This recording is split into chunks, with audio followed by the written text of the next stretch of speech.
Assalamualaikum warahmatullahi wabarakatuh. Baik, di sini saya akan sedikit menjelaskan tentang perkembangan lembaga pendidikan Islam.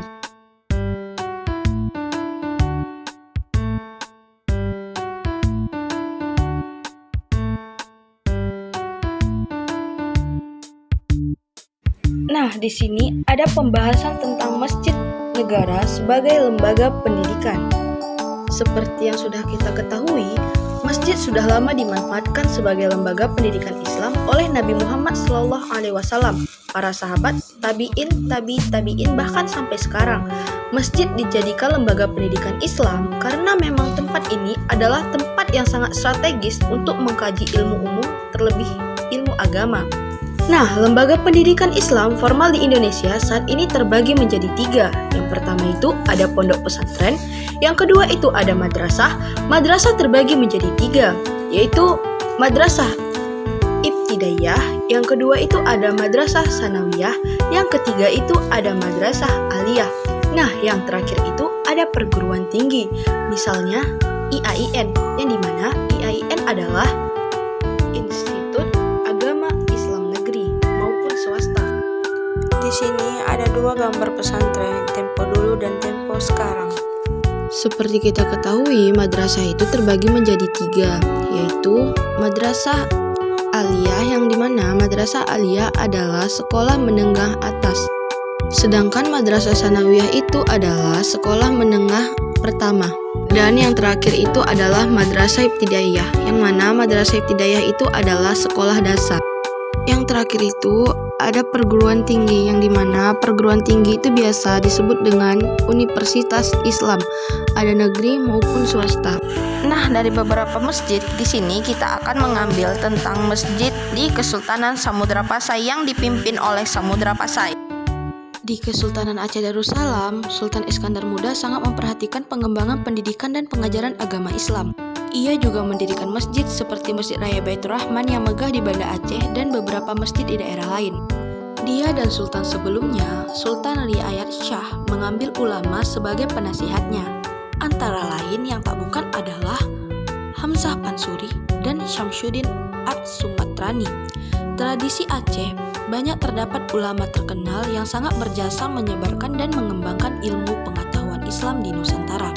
2 ulama terkenal setelah 2 ulama yang telah disebutkan tadi adalah Naruddin Ar-Raniri dan Abdurrauf As-Singkili yang biasa disebut dengan Syah Kuala, yang bertindak sebagai gadi dan mufti kesultanan pada masa pemerintahan Sultan Iskandar Sani dan masa pemerintahan Sultanah atau disebut dengan Sultan Wanita. Selanjutnya pembahasan kedua itu adalah istana sebagai pusat ilmu pendidikan dan pengajaran.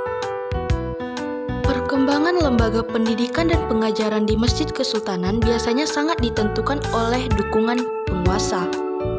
Mereka tidak saja mendanai kegiatan masjid, tetapi juga mendatangkan para ulama baik dari mancanegara, terutama Timur Tengah, maupun kalangan ulama pribumi sendiri. Para ulama yang kemudian juga difungsikan sebagai pejabat negara tidak hanya memberikan pengajaran agama Islam di masjid-masjid negara tersebut, tetapi juga di istana para sultan. Para sultan dan pejabat tinggi rupanya menimba ilmu agama dari para ulama yang berkualitas tinggi itu, seperti terjadi di Kesultanan Samudra Pasai dan Kesultanan Malaka. Oleh karena itu, sebagaimana di dunia Islam yang lain, sejak periode klasik hingga periode pertengahan, istana di Kesultanan Samudra Pasai juga menjalankan fungsi kependidikan dan pengajaran. Fungsi istana sebagai lembaga pendidikan juga sangat mencolok di Banten, yang pada abad 17 merupakan sebuah pusat penting ilmu pengetahuan Islam di Pulau Jawa. Pada masa kejayaannya, ulama yang berasal dari berbagai negara menjadikan Banten sebagai rumah mereka, dan para ahli agama Islam dari berbagai tempat di Nusantara mengunjungi Banten untuk memperoleh pengetahuan agama yang lebih dalam. Martin van Brunessen mengatakan, pendidikan agama cukup menonjol ketika Belanda datang untuk pertama kalinya pada 1596 dan menyaksikan bahwa orang-orang Banten memiliki guru-guru yang berasal dari Mekah. Nah, pembahasan ketiga itu adalah rumah sebagai tempat pendidikan dan pengajaran dasar. Proses belajar mengajar dan pendidikan Islam pertama kali sebagaimana yang dijalankan Nabi Muhammad SAW ketika masih berdakwah di Mekah dilangsungkan di Dar al-Arqam atau Rumah al-Arqam. Ketika itu memang belum ada tempat khusus yang sudah terlembaga untuk kepentingan pendidikan. Masyarakat Arab pra-Islam tidak memandang penting pengetahuan membaca dan menulis karena mereka lebih menghargai kemampuan menghafal. Sebenarnya pada masa jahiliyah atau pra-Islam sudah ada lembaga pendidikan dalam bentuk kutab atau maktab. Namun hal itu harus dipahami sebagai wadah yang sangat sederhana dan tidak terlembaga. Kutab atau maktab baru mulai mengalami perkembangan pesat baik kuantitatif maupun kualitatif setelah masa Islam, dan itu dilangsungkan di rumah-rumah ulama atau di suatu bangunan khusus yang menjadi bagian atau di dekat rumah sang guru. Setelah Nabi Muhammad SAW hijrah ke Madinah, proses belajar mengajar dan pendidikan juga dilangsungkan di masjid. Tidak diragukan lagi bahwa sejak itu masjid di samping sebagai tempat ibadah juga difungsikan sebagai tempat dilangsungkannya proses pendidikan. Hal ini dengan jelas disebutkan dalam Al-Quran surah Al-Mujadilah, yang dimana dalam perkembangan kutab atau maktab lebih merupakan pendidikan dasar, sementara pendidikan kelanjutannya berlangsung di masjid.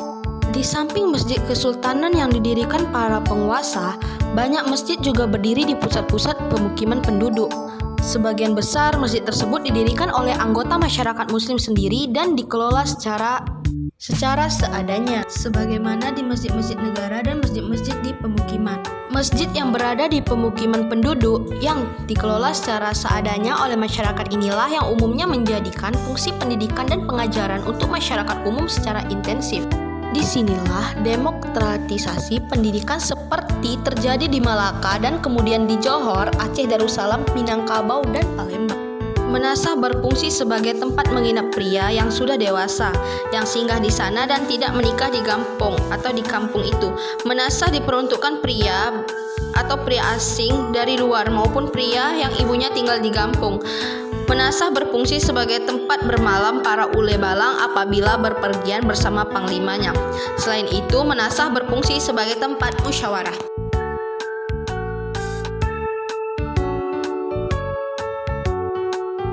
Dayah merupakan tempat yang sangat signifikan untuk menyau ilmu dan berbagai bidang. Tentu saja hal ini amat tergantung pada adanya dan tidak ada tenaga pengajar bidang. Pada umumnya, mata pelajaran yang dikembangkan di Dayah berkisar pada ilmu-ilmu keagamaan Islam, sehingga seorang pelajar Dayah diharapkan menjadi terdidik dan dapat dijadikan panutan masyarakat. Ilmu yang diterima para pelajar dikembangkan kembali di tengah-tengah masyarakat setelah mereka menyesuaikan studi. Para alumni Dayah ada yang menjadi tokoh masyarakat, sebagaimana ada juga yang menjadi pedagang dan bahkan menjadi panglima perang. Rangkang adalah suatu penginapan yang disediakan untuk siswa yang kebanyakan berasal dari luar kota. Walaupun kadang-kadang jumlah siswa tidak mencapai ratusan, mereka akan merasa kesulitan seandainya ditempatkan di Menasah yang terbatas ruangannya. Biasanya, Rangkang dibangun dengan bentuk seperti rumah kediaman, tetapi sangat sederhana. Rangkang tidak memiliki 3 lantai yang berbeda tingginya, sebagaimana halnya rumah, tetapi 1 lantai saja. Di kiri kanan, gang terdapat kamar-kamar kecil. Masing-masing berfungsi sebagai kediaman bagi satu antara 3 orang murid. Ada juga penduduk yang mewakafkan rumahnya kepada guru agama untuk difungsikan sebagai rangkang.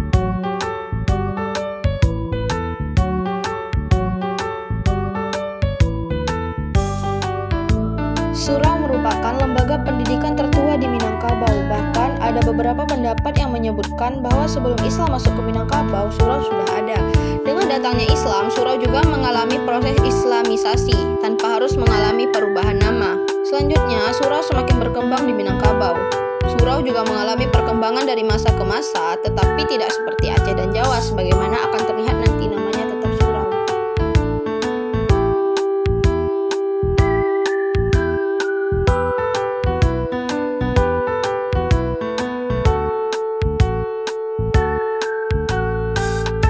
Selanjutnya ada Langgar di Kalimantan. Orang yang mendirikan Langgar pertama yang menjalankan fungsi kependidikan secara teratur lebih terencana adalah Syekh Muhammad Arsyad Al-Banjari, seorang ulama Banjar yang pernah menuntut ilmu keislaman di Mekah. beberapa tahun lamanya. Langgar yang didirikannya terletak di pinggiran ibu kota kerajaan yang kemudian dikenal dengan nama Kampung Dalam Pagar. Pesantren berasal dari kata bahasa Tamil santri yang menurut A.H. Jones berarti guru mengaji. Sementara itu C.C. Berks berpendapat bahwa pesantren berasal dari kata bahasa India sastri yang berarti orang yang berarti buku-buku suci, buku agama atau buku tentang agama atau buku tentang ilmu pengetahuan. Lembaga pendidikan pesantren ini mengalami perkembangan dari masa ke masa sampai pada akhirnya berdiri pesantren Tegal Sari di Ponorogo. Nah, di kurikulum ini terbagi menjadi dua, yaitu yang pertama bidang ilmu yang dikembangkan, yang kedua itu metode yang digunakan. Nah, selanjutnya itu ada modernisasi lembaga pendidikan Islam di Indonesia. Pendidikan Islam dalam suasana Indonesia merdeka. Lembaga pendidikan tinggi Islam. Setelah Indonesia merdeka, persoalan agama, termasuk di dalamnya pendidikan agama, ditangani oleh sebuah departemen khusus, yaitu Departemen Agama atau DEPAK, yang secara resmi berdiri pada Januari 1946. DEPAK kemudian membentuk seksu khusus yang bertugas menyusun pelajaran dan pendidikan agama, mengawasi pengangkatan guru-guru agama, juga mengawasi pendidikan agama.